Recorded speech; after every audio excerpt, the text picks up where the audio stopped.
जय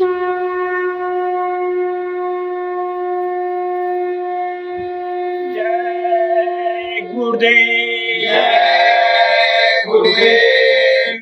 यदि कुदरती कहर से बचना है, शाकाहारी रहना है। बाबा जी का कहना साफ, कुदरत नहीं करेगी माफ।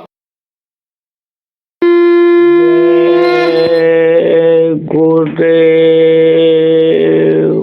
तुम्हारा काम केवट का किनारे नावला देना, चढ़ा कर मुझ भिखारी को गुरु पार कर देना।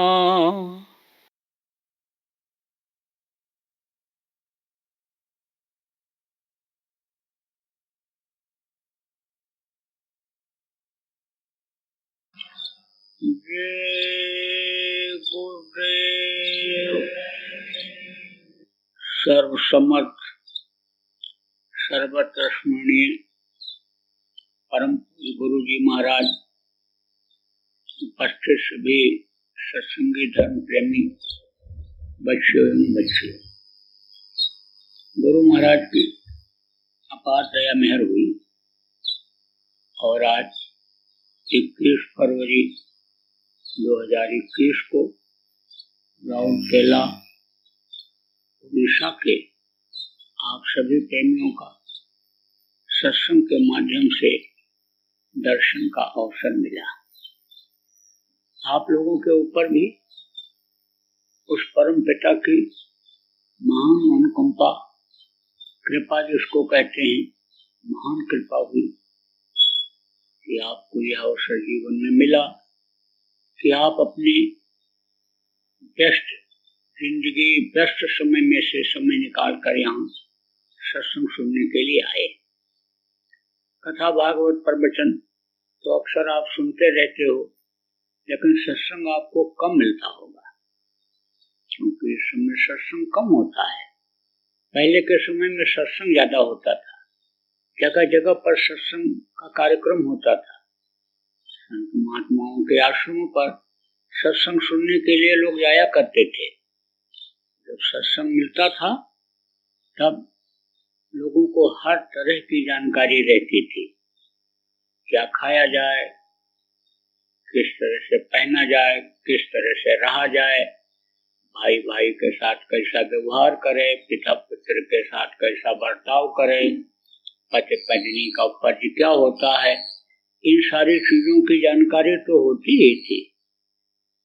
लेकिन जो वास्तव में मानव धर्म है, सत्य धर्म, अहिंसा धर्म, सेवा धर्म, इस धर्म को लोग समझते थे और उपकार रूपी धर्म को जब लोग करते थे तब ये कुदरत प्रकृति खुश रहती थी।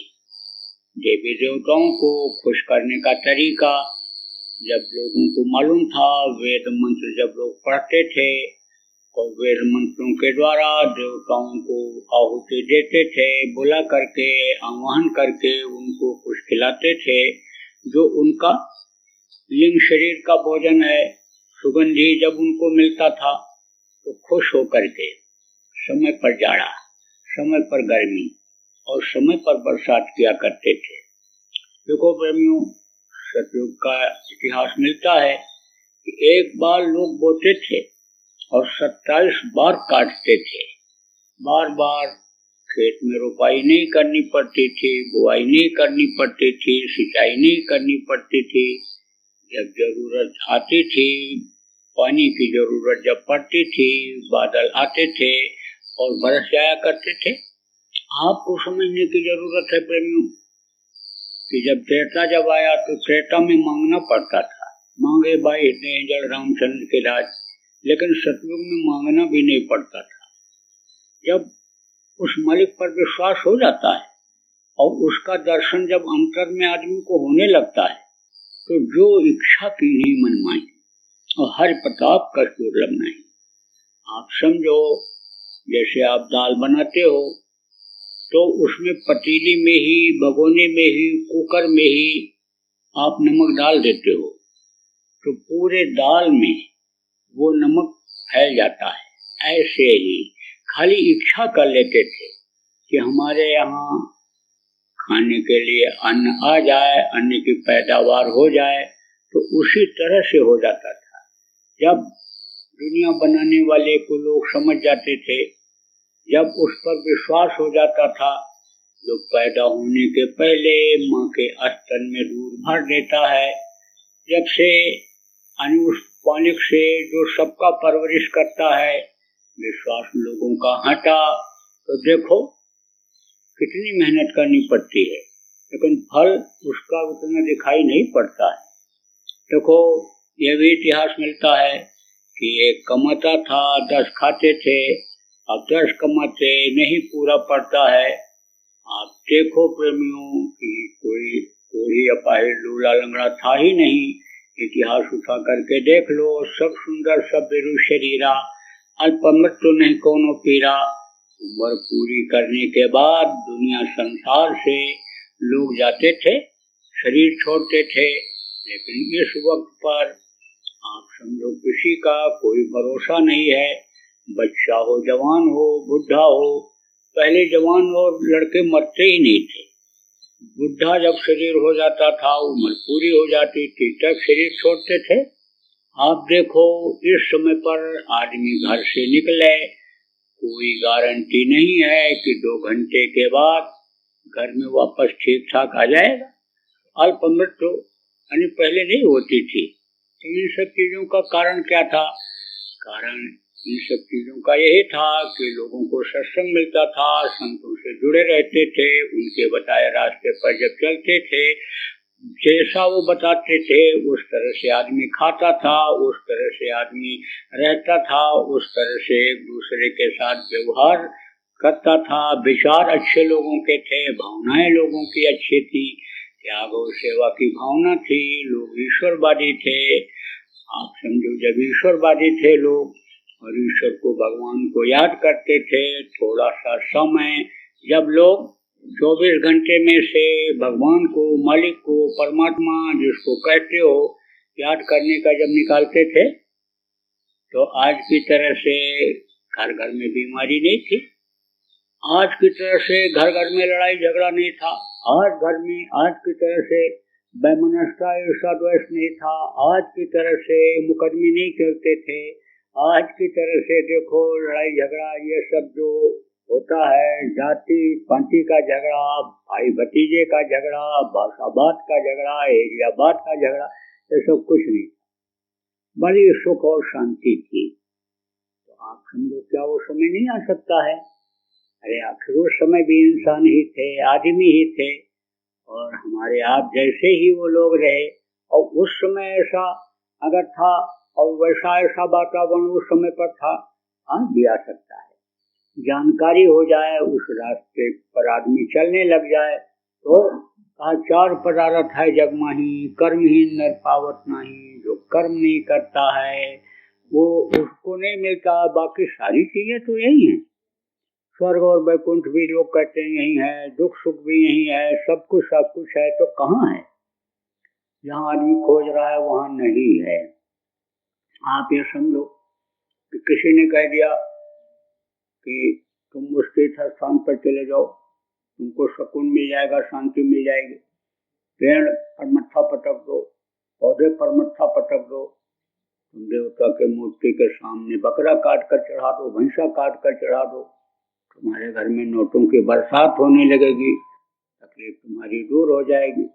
अब कहने में लोग आ जाते हैं तो कहते हैं मरता क्या न करता। जब दुखी हो जाता है आदमी, लोगों से कहता है, पूछता है, अब जिसको जैसी जानकारी होती है वैसा जब लोग बतला देते हैं, और चाहे गलत हो चाहे सही हो, तो आदमी वैसा ही कर डालता है। तो बजाय फायदे के और नुकसान हो जाता है। जीव हत्या का पाप लग जाता है, क्योंकि जीव हत्या करना बहुत बड़ा पाप है। इसीलिए कहा गया बलि चढ़ाना, जानवरों को मारना काटना, ये पाप का काम है।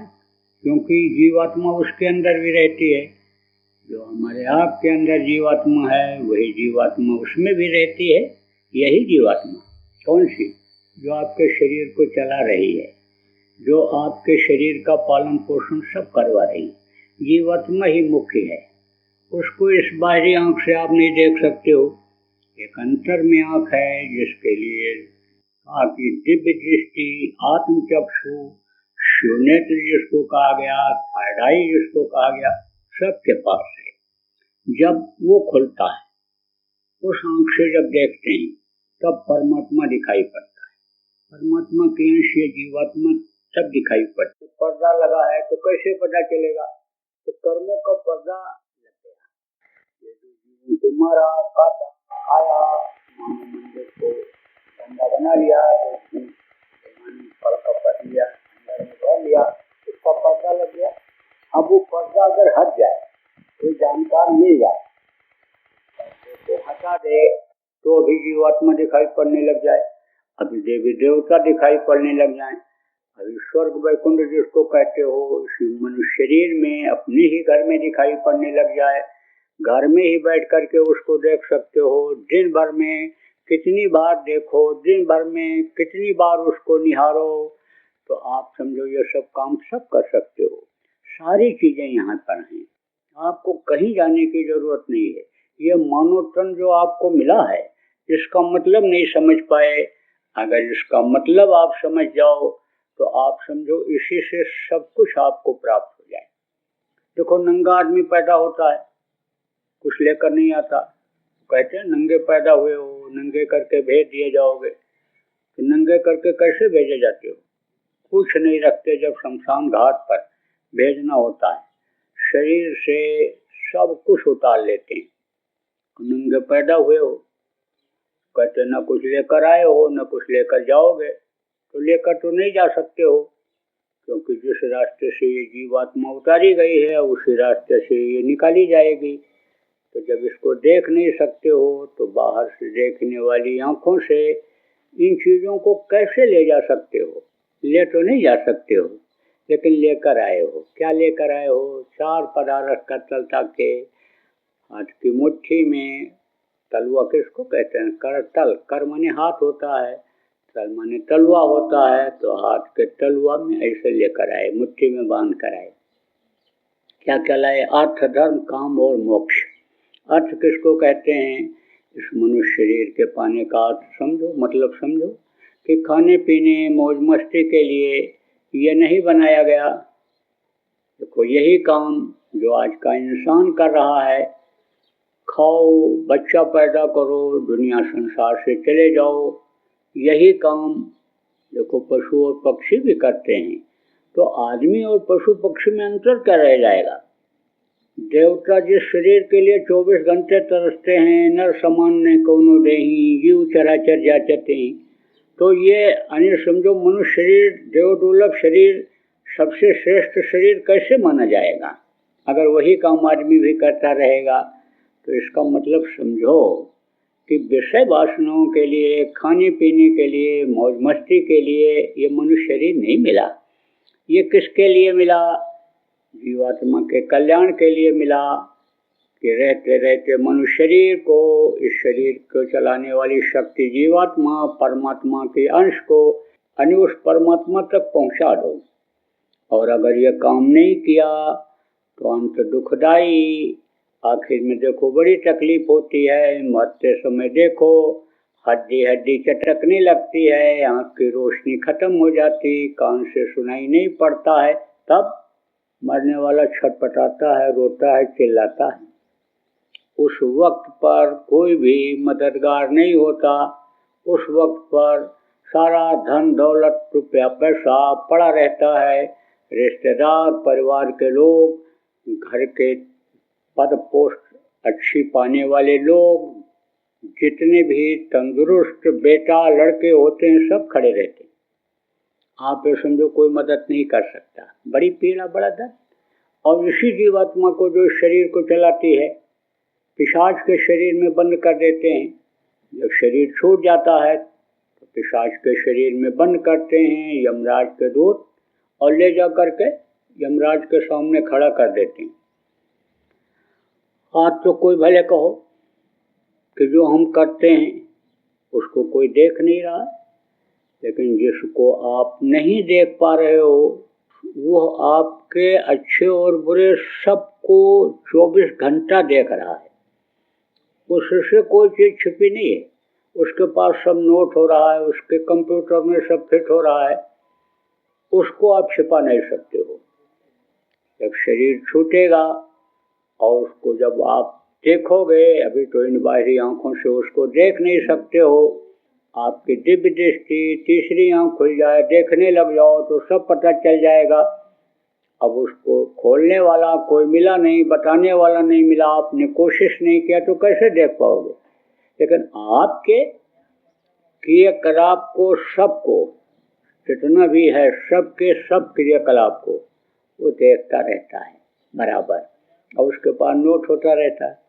और जैसे शरीर छूटा तैसे ही यमराज का दूत ले जा करके न रगड़ते घसीटते, पत्थर पर रगड़ते हुए, भालों पर से खींचते हुए ले जाते हैं, लहू लसान खड़ा कर देते हैं।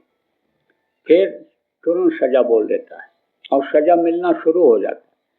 कोई कितना भी रोवे चिल्लाए गिड़गिड़ाए, लेकिन उस समय पर कोई माफी नहीं मिलती है।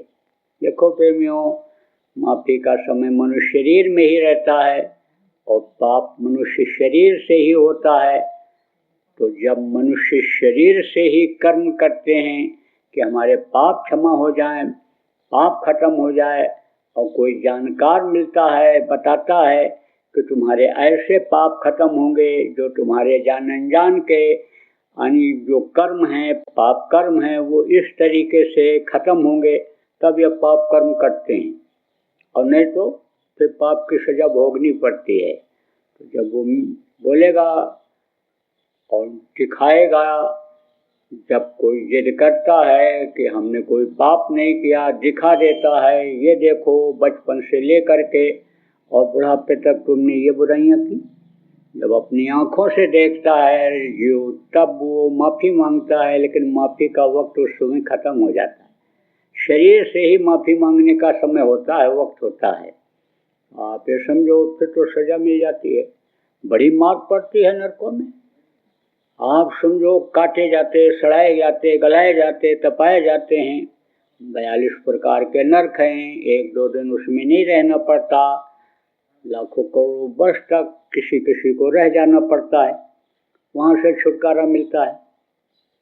तब कीड़ा मकोड़ा, सांप गोजर बिच्छू के शरीर में सजा भोगने के लिए ही जीवात्मा डाल दी जाती है, वहां से छुटकारा मिलता है। तो 9 महीने पेट में उल्टे लटकना पड़ता है। आप जितने भी लोग यहाँ बैठे हो, मैं भी यहाँ आपके सामने बैठा हूँ, हम सब लोग एक दिन माँ के पेट में थे, उल्टे टंगे हुए थे। माँ के पेट की आग तपा रही थी, बराबर मल और मूत्र की बदबू नाकों के सामने थी। बड़ी तकलीफ माँ के पेट में, बंधन चारों तरफ इधर उधर जा नहीं सकते, हिलना डुलना भी मुश्किल रहता है। तो 9 महीने माँ के पेट में रहना पड़ता है। उसके बाद में फिर इधर बाहर निकाले जाते हैं।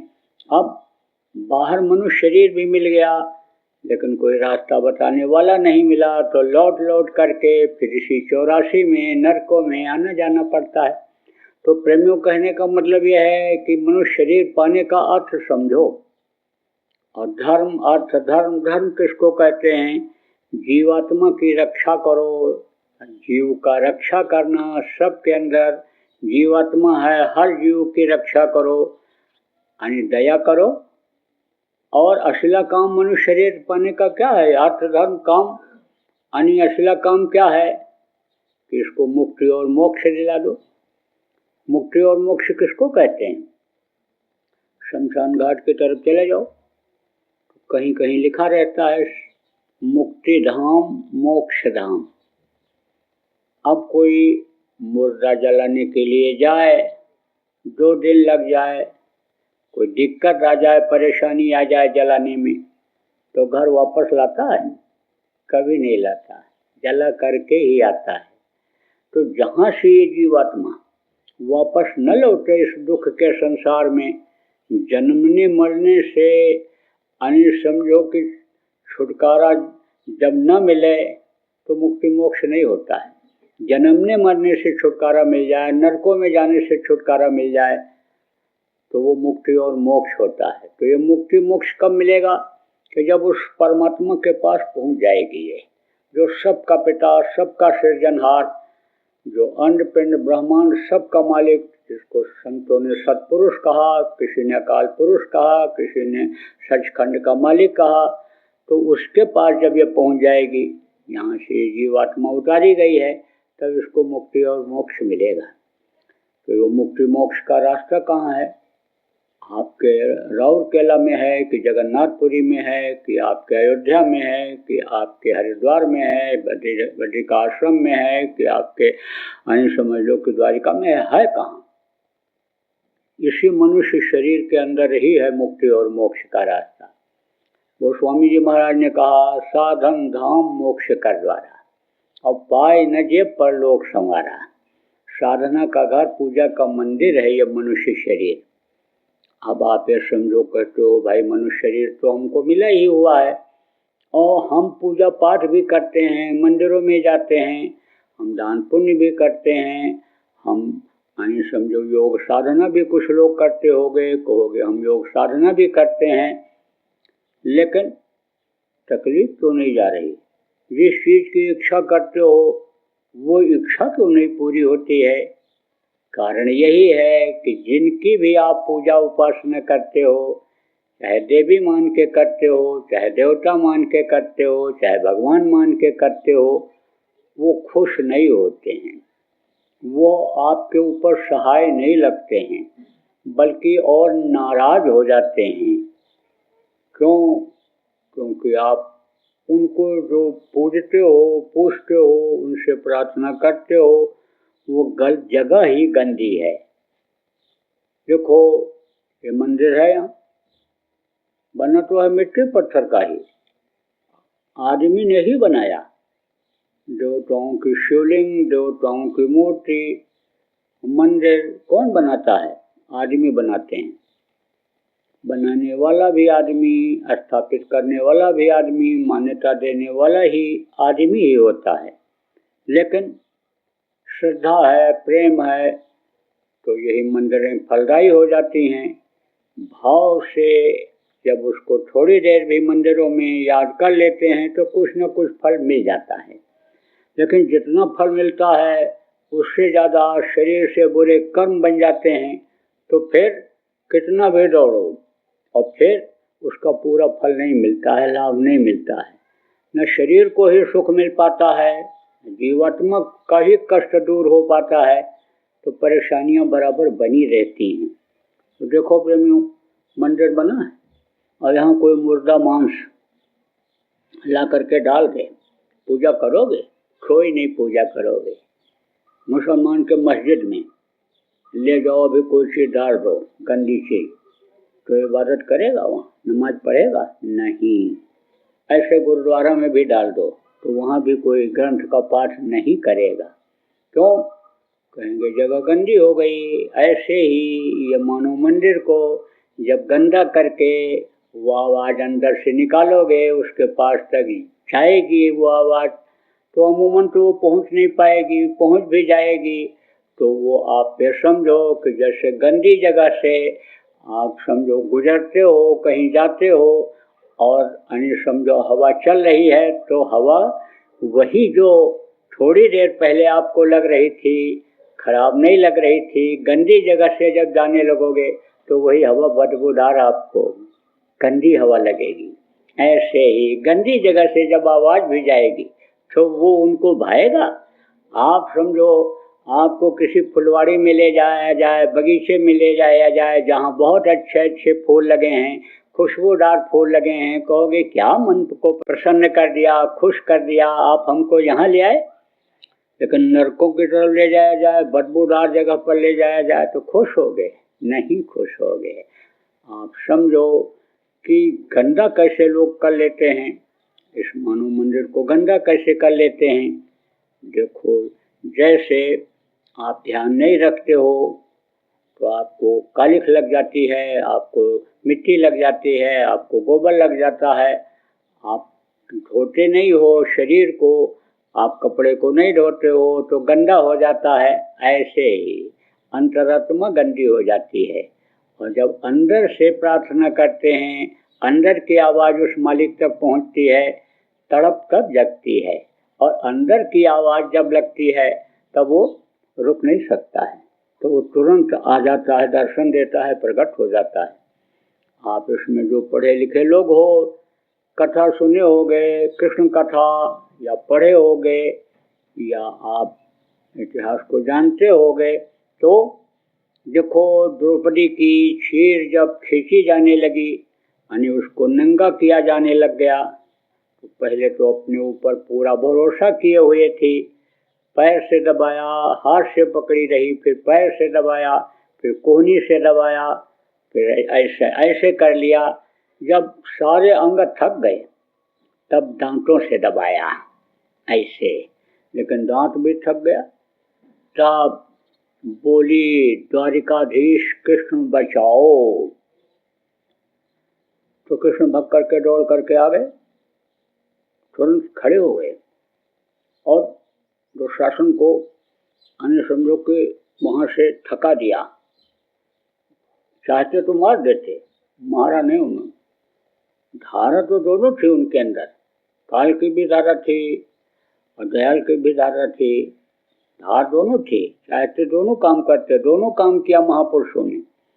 जब समझाते हैं, बताते हैं, और समझाने बताने से जब लोग मान जाते हैं, तब वो अपना काल रूप नहीं दिखाते हैं। उन्हें तो काल रूप तीन कर्म में भ्राता, शुभ और अशुभ कर्म फलदाता, गोस्वामी जी ने कहा, राम ने कहा था। तो जब समझाया बताया नहीं माना तो संहार करना जरूरी था। कहा, लक्ष्मण बाण सरा हो, बिन भय हो न प्रीत। तो अब आप ये समझो कि तब वो मारते थे, संहार करते थे नहीं, बचाने की कोशिश करते थे, दया भाव था। आप समझो जब महाभारत शुरू होने को हुआ प्रेम में, तो उस समय पर यानी बहुत पहले बहुत बनाए लोग, दोनों को कोशिश किए लेकिन नहीं माने जो अच्छे लोग थे। तो इन लोगों ने अपनी टीम बनाना शुरू किया, कौरवों ने भी और पांडवों ने भी राजाओं से मदद मांगी। तो बहुत से राजा कौरव की तरफ चले गए, पांडव की तरफ थोड़े आए, लेकिन राजा लोग कुछ उनकी तरफ भी आए। तो कर्नाटक में एक की राज्य है, कर्नाटक में राज्य के राजा थे। तो उन्होंने कृष्ण से कहा कि हम तो किसी की तरफ नहीं गए, अब ये मानेंगे भी नहीं।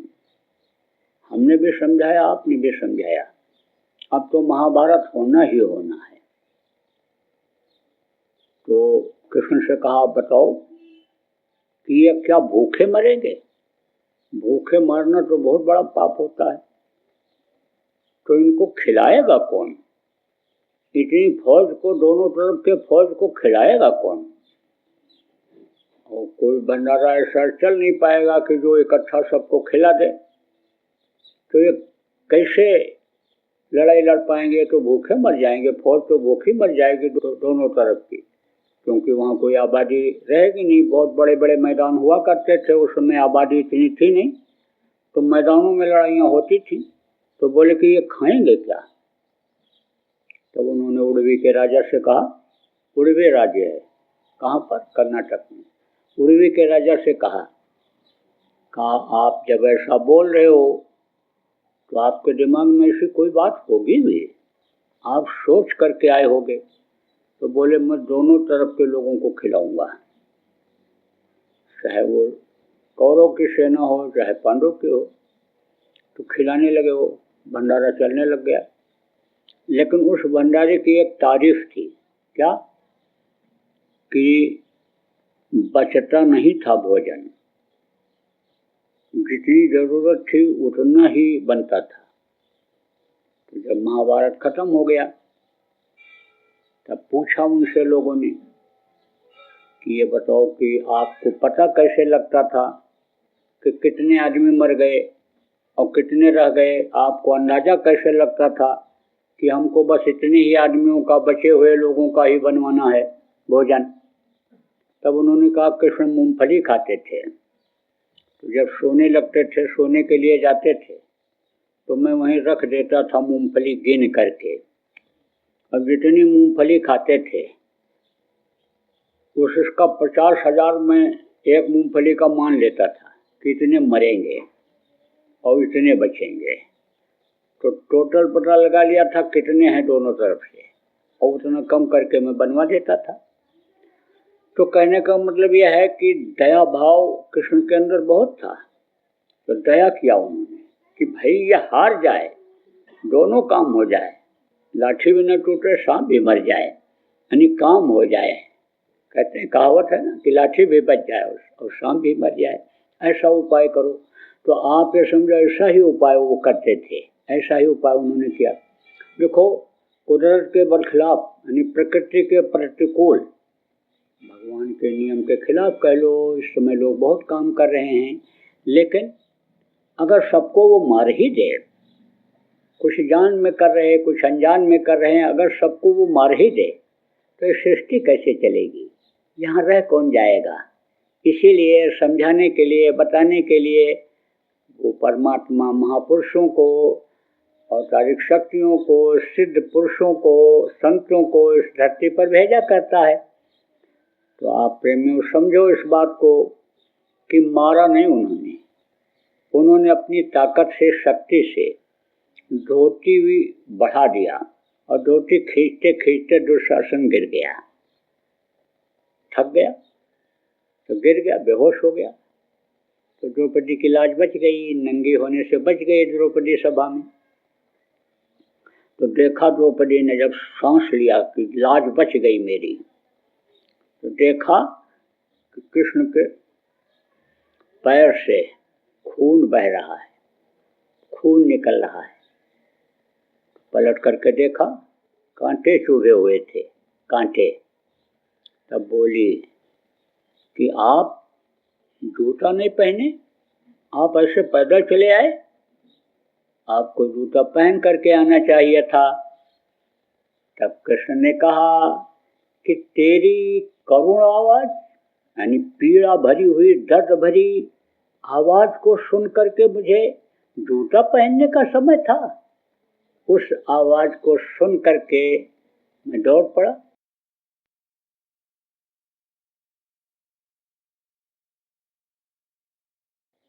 अभी आपने बीमारियां कहाँ देखी? बीमारियां तो अभी आगे आएंगी अगर मांसाहार लोगों ने बंद नहीं किया। ये नाम नहीं खोज पाएंगे बीमारियों का, बीमारियों की झड़ लग जाएगी। पहले बोला करता था कोरोना आने के पहले कि ऐसी नई नई बीमारियां आएंगी कि खोज करेंगे दवा का, तब तक बहुत लोग मर जाएंगे। करोड़ों लोग पूरे विश्व में मर गए कोरोना से। तो ये तो भाई एक टेलर है, टेलर किसको कहते हो? सिनेमा देखने जो लोग जाते हो, जब आधा पिक्चर खत्म हो जाती है तो आगे आने वाली पिक्चर को इंटरवल में दिखाते हैं, कहते हैं ये टेलर है। तो ये कुदरत का टेलर है। जय गुरुदेव। बाबा उमाकांत जी महाराज अपने ही प्रेमियों के सहयोग से संस्था द्वारा जनहित का कार्य करते हैं। किसी भी व्यक्ति, संस्था व सरकार से कोई भी चंदा, चुटकी व अनुदान नहीं लेते और किसी भी तरह का व्यापार भी नहीं करते। इसलिए आप श्रोताओं को बताया जा रहा है कि बाबा जी के नाम पर किसी भी प्रकार का धन मांगने वाले व व्यापार में प्रचार करने वाले लोगों से होशियार रहिएगा। आपसे यही कहना है कि सत्संग सुनो, समझो और अच्छा लगे तो मानो। आने वाली बीमारी तकलीफ़ों से बचने के लिए कुदरत व सरकारी नियम का पालन करो। आपके सुझाव के लिए व्हाट्सएप नंबर 9575600700। जय गुरुदेव, जय गुरुदेव।